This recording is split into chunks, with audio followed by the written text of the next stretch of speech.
Erica, sweetheart, the bread didn't turn out so well. Could you do something about it? What do you mean, didn't turn out well?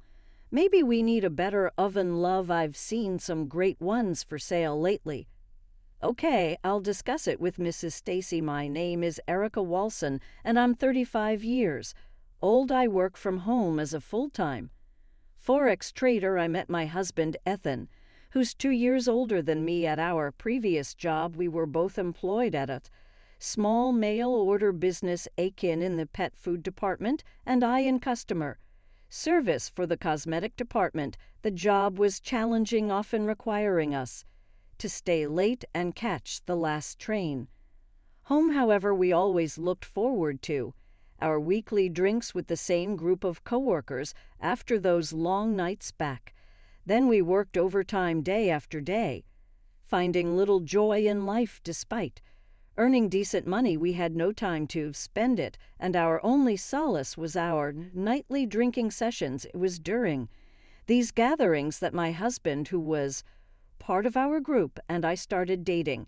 We got married 3 years ago. After we got married, I quit my job and stayed home for a while. During this time, I discovered Forex trading. I immersed myself in learning, buying several books, and gathering a wealth of information online. It was a challenging journey to become a Forex trader. I invested in a computer for trading, opened a trading account, and dedicated several months to studying Forex, practicing with demo trades and trading small amounts of money. Eventually, I developed my own style and began earning consistently. However, my in-laws who live with us don't understand my job at all. Last year, my father-in-law retired. They were living on their own in public housing, and my husband, concerned about their financial situation, invited them to move into our 3-bedroom condo. I pay the rent for our condo. When I first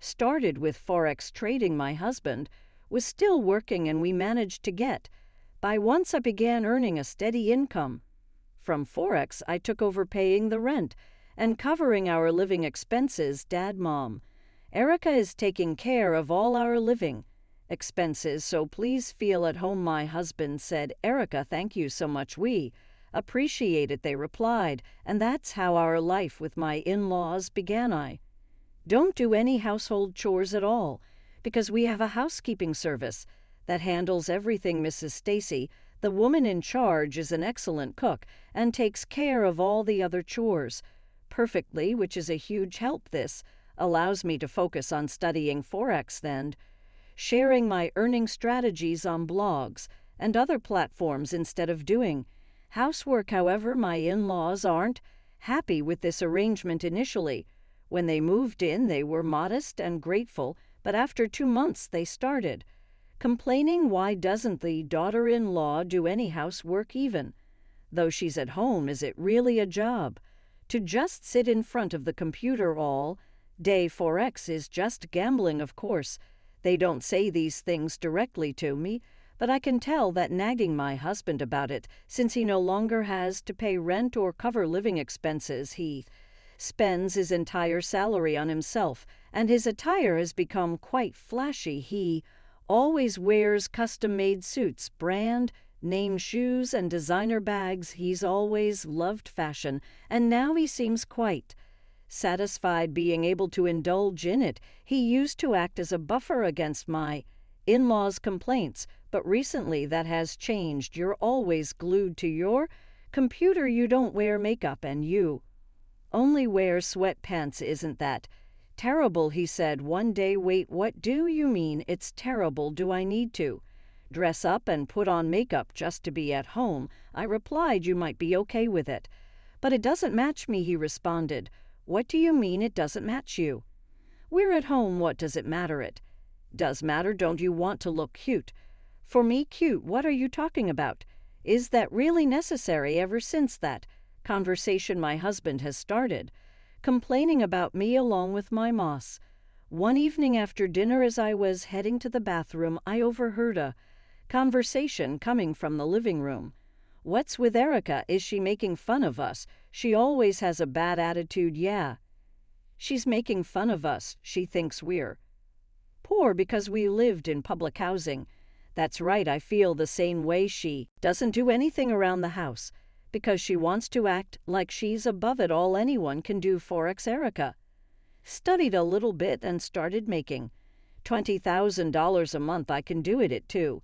That's right, you can do it too. She's making money from gambling that anyone can do. Yes, she's acting all high and mighty. I don't like it, and she's not even cute. I always wonder who she thinks she is. Even though I work from home, I always had breakfast with my husband.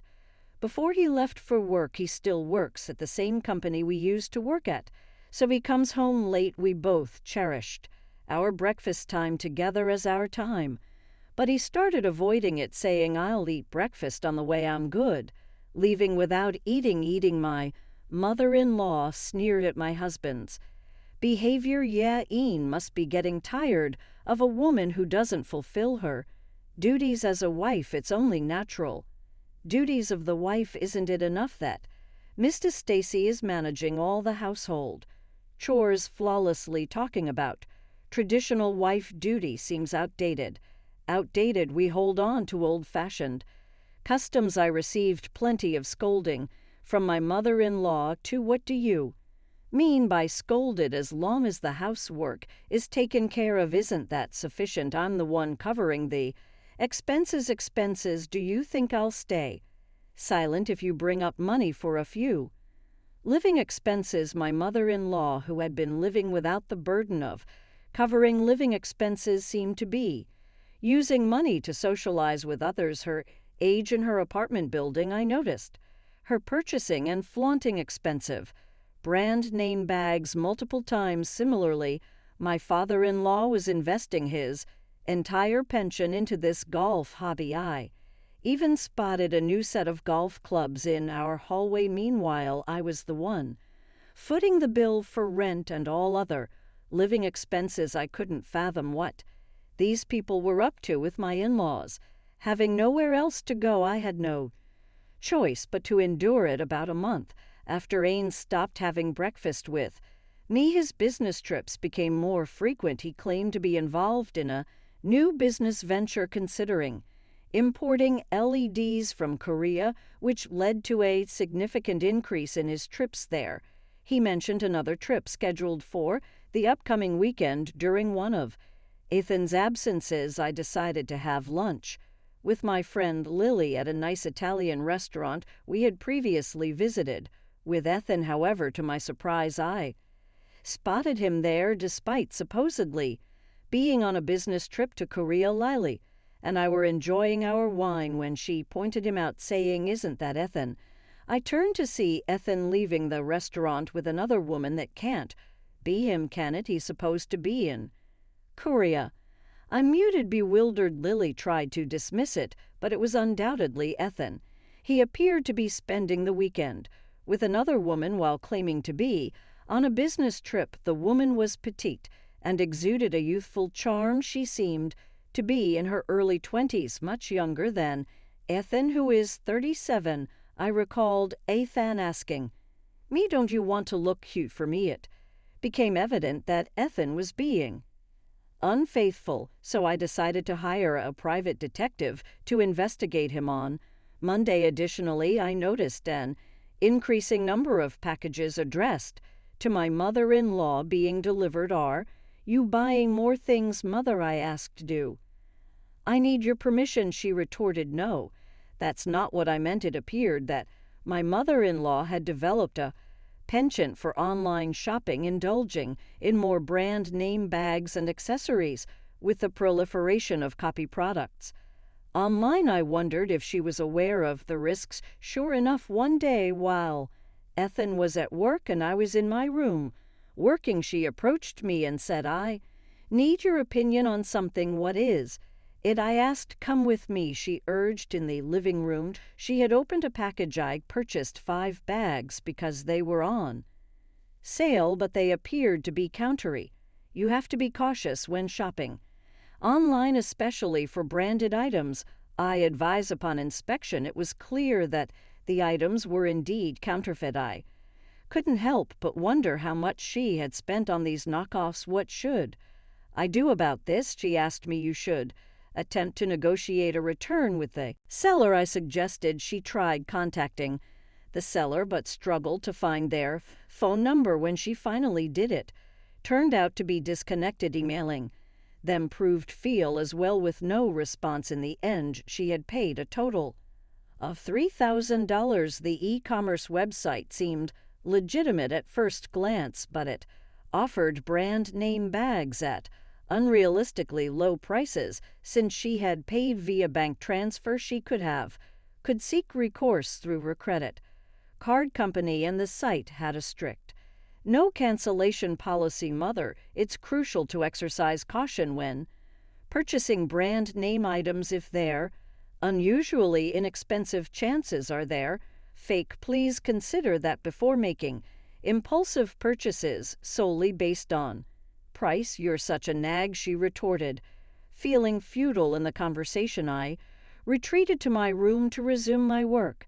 However, on Sunday after dinner, my father-in-law unexpectedly confronted me about my involvement in Forex. He had learned about it while golfing with his former colleagues the day before. I've heard that Forex is a scam. Are you deceiving people to earn money, Erica? What, I exclaimed, taking aback. I've heard they lure you in saying want to make easy money with Forex. We guarantee you won't lose, and then trick you into investing. Your Forex activities must be a scam too, my father-in-law accused. No, I'm not persuading anyone to invest, I defended. You think you can deceive me just because I'm not tech-savvy, he challenged. No, I'm not trying to deceive you, I insisted. Do you think your father-in-law suspects you're engaging in fraud because you're making money so effortlessly? He pressed. It's not effortless. I've explained this to you numerous times. I countered. You're raking in all this cash with minimal effort. Naturally, it seems easy. Meanwhile, I'm toiling away at the company, striving to develop new ventures. He lamented. What are you suggesting? I give up Forex? If I do that, how will we afford anything? We won't be able to cover the rent, I protested. I can cover the rent at least, my husband interjected. They failed to realize that our entire lifestyle here is sustained by my earnings as a full-time Forex trader, yet my in-laws and husband persist with their opinions. The following day, the results of the infidelity investigation I had commissioned for my husband arrived. As expected, he was guilty. He had been having an affair with a woman 12 years his junior, aged 25. She was a colleague who joined the company after I resigned, so I didn't recognize her. However, it seemed he had indeed traveled to South Korea for business on several occasions. I spent the next few days grappling with the investigation's outcome. How should I confront this? It's inevitably leading to divorce. That evening, after Stacy from the housekeeping service had prepared dinner and departed, my mother-in-law broke the tense silence. Erica, after discussing it with Ethan and your father-in-law, we've come to a decision. We're not comfortable with you being here. We want to live as a family, just us. Please leave, she stated firmly. My husband hadn't returned from work yet. We don't want to rely on money earned through deceitful means. Your attitude, acting as if you know everything, is not appreciated. This decision was made after a thorough discussion with Ethan. Erica, we need you to go, she reiterated. I felt an unexpected sense of relief. All right, I replied calmly. The absence of my husband at that moment made it clear that any remaining feelings for me had long dissipated. It dawned on me that I had never been obligated to care for these individuals in the first place. That day, I packed my belongings and relocated to a hotel temporarily shortly after I initiated divorce proceedings. Upon uncovering my husband's infidelity, securing alimony, at least a cozy one-bedroom apartment suited for solo living and settled in, I transferred the lease of our original apartment to my husband's name. About 4 months later, I received a message from my ex-husband. He expressed a desire to discuss something important and requested to visit my new apartment. When he arrived to my apprehension he was accompanied by my former in-laws. "Erica, I'm sorry, please. Come back and live with us," he pleaded. Suddenly my ex-husband broke into tears. "What's wrong? What's happened?" I asked. Concern turned without looking up. He choked out, "We can't afford the $4,000 rent, and we're facing eviction. We have nowhere else to turn. Erica, please, we need your help." What happened exactly? According to my ex-husband, after I left, the apartment ventured into a new business endeavor called LED import. Sales importing specialized LED lights from a manufacturer in South Korea for use in factories and hospitals. Unfortunately, the lights turned out to be severely defective. The pets reported that the sockets of the LED lamps were detaching, posing a danger of the bulbs falling out and rendering them unusable. Consequently, all the LEDs were returned despite attempts to reach out to the South Korean manufacturer. Language barriers and vague contracts prevented any resolution. The venture proved to be a colossal failure, resulting in substantial losses. Eventually, he was compelled to resign. What was he even thinking? I muttered to myself. Subsequently, he decided to pursue a career as a full-time forex trader, himself using what little savings he had left to purchase a computer and start trading. However, lacking proper education and experience, he made a significant trade that ended in disaster, swiftly depleting his savings. Meanwhile, my ex-father-in-law attempted to invest his remaining savings in the stock market to augment his funds. Unfortunately, due to poor timing, his efforts ended in failure. With their finances in shambles, they found themselves unable to afford rent or secure alternative accommodations, leading them to come to me, kneeling in desperation. "But we're already divorced, aren't we?" I reminded them. "Yes, we are, but please, we need your help. I'm begging you."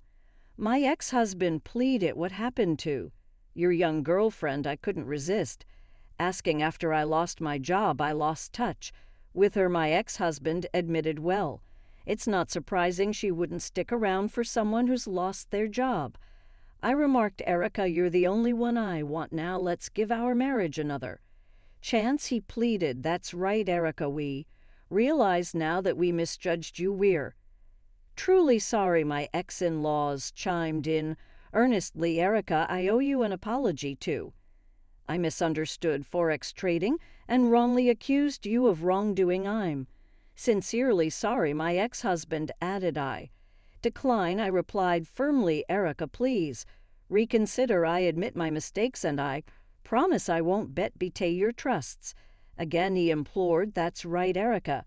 Ethan won't cheat again. Let's return to being a happy family of four. I've already said no. If you persist, I will involve the authorities," I warned firmly. Despite their continued pleas, my ex-husband and former in-laws eventually left his shed. They truly were an unbelievable family. Following their departure, I received several more desperate calls from my ex-husband, all pleading for reconciliation. Each time I firmly declined. I no longer cared to know what became of them. As I continued my solitary work as a trader from home, I began to feel the desire for companionship. After consulting with my friend Lily, she offered to introduce me to someone. Tomorrow I have a meeting arranged with Lily and this individual. I'm cautiously optimistic about this new encounter.